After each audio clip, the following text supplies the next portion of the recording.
Margaret Whitlam died on the weekend. She was a woman of style and substance, wit and wisdom. Way back in 1973, she took Gerald Stone from TDT on a tour of her new home, The Lodge. His questions seem incredibly, how should we say, 1973-ish, and more than a tad sexist. But as you'll see, it takes more than an oafish current affairs reporter to faze Margaret Elaine Whitlam. I don't like this too much. It is rather old-fashioned, isn't it? We don't like a certain amount of old-fashioned space, but we don't like the inefficiency of old-fashioned things.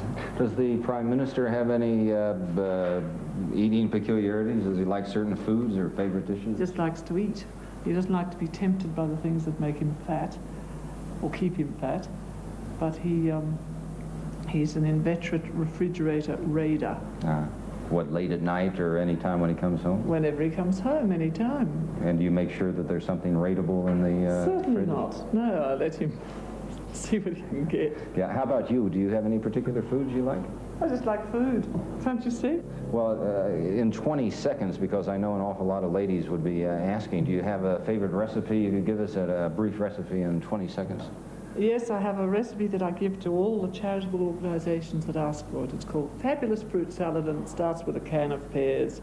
And I won't give you the rest of it, because we haven't got time in 20 seconds. But it's very easy, and everybody likes it, and you can serve it plain with cream, with ice cream, or with custard. So it suits all pockets, too. I suppose when you talked some time ago about decorating the lodge with people instead of objects, the dining room would become the most decorated place in the house. Well, it's been used a lot, and it's being used tonight, as you can see. Yes. The crystal, of course, has the PM's insignia on it, and the chairs have the PM's insignia. Are you an insignia person? Do you like... It's not my doing, but I do admire it. I think these chairs are very handsome, and I think the linen is very nicely done. And you don't notice it on the glasses, and I don't think people souvenir them or anything like that. When you talk about opening the lodge to the public, does that mean that Mrs. Everidge is ever going to get a chance to sit there at the dining room? Well, I didn't say that, Gerald, that I was opening the lodge to the public. I said I hoped the lodge would be used more, and naturally more of the public will come into that.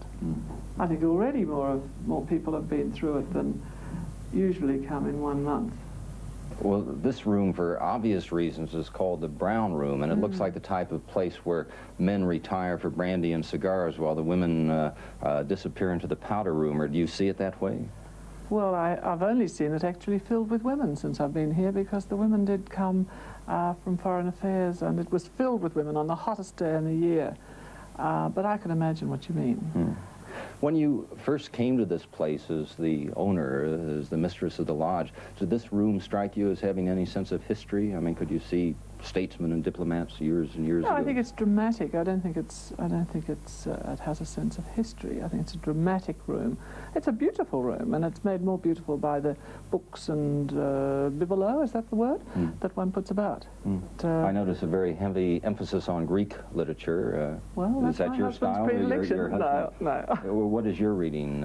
I read trivia, inconsequential things or current things, and it's my task to weed those out and put them about. So I've been left some space, as you see, and it'll be well filled. I really do rather like it. I like the depth and the warmth, and after all, that picture over there is very dramatic. That's David Boyd, is it? That's a David Boyd, and that, of course, is on loan from the National Gallery that doesn't exist yet. Now, this was called the breakfast room, but I think we'll have to call it Margaret's room now, because you commandeered it for your purposes. What are those purposes? Oh, I don't know. It was suggested that this would be a nice room for me to do anything I wanted to do that didn't have a space for it already. And I think I'll just have to use it for doing my correspondence, which is becoming more and more enormous and which has no home. So I can see a home just over there, a nice longish table. There was something that interested me. Overall, you haven't been very interested in changing very much of the lodge, but you were quite adamant when I spoke to you yesterday that this orange carpet here has to go. Now, what's wrong with that? Well, I've since found out how much it cost, and I found it can't go, so it's got to stay.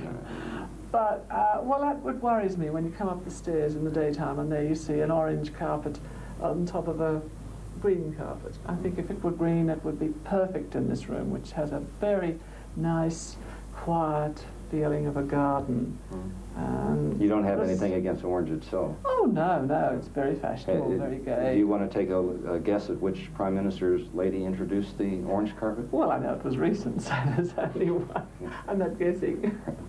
How about curios, or are these your curios? Or They're are they ours. Well, some are ours. Those are ours. On the shelf over there, something from Cambodia, Japan, Vietnam. Silver, the plates and the silver vase. That's right, but there's still more things to be unpacked. And some of these mother-of-pearl ashtrays with Baroque pearls in situ, I think you'd say. By the way, how do you see this place? Is the lodge a retreat, or is it another arm of government?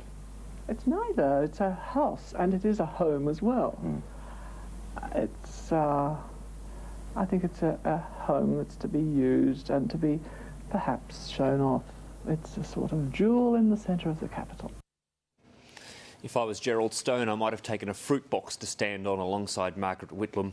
Margaret Whitlam was farewelled at a memorial service held earlier today in Sydney.